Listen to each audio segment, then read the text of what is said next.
The two great initial inspirations for me were the Lubavitcher Rebbe and Rabbi Soloveitchik, both of blessed memory. But my own personal teacher was a giant, and still is, Rabbi נחum Rabinowitz, who was then head of Jews College. I became his successor, and is today head of the Yeshiva in Ma'ale Adumim.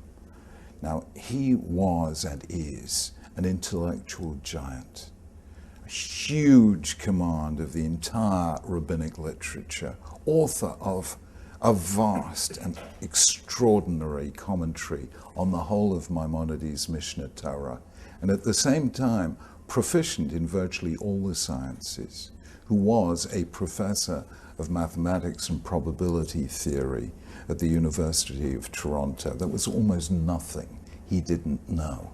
And he was my personal teacher for 12 years. For those 12 years, we studied together virtually every day. Now, he was and is a man of enormous moral courage and intellectual clarity. And from him, I learned what is the life of Torah.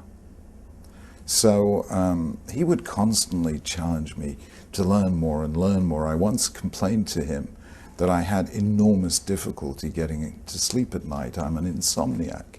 And he said to me, "Oh, really? Teach me how to be an insomniac." That's great. I'd love that. Lo nitna laila ela legirsa. He quoted the Gemara that God only created night so that we could have time to study. He envied my inability to sleep. There was one occasion when his car went into the garage to be serviced, and he asked me to give him a lift home.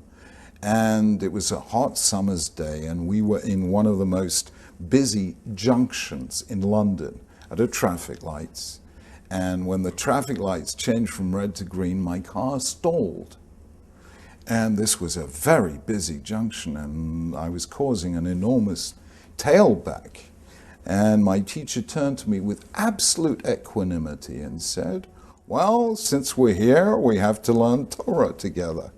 And he then proceeded to give me a most beautiful shiur on Maimonides' Hilchot Shemitah v'Yovel, laws of the sabbatical year.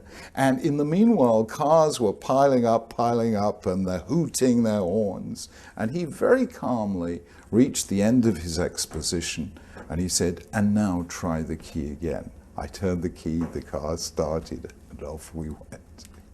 Here was a man who used every single thing that happened to him in his life as an occasion to learn and live Torah.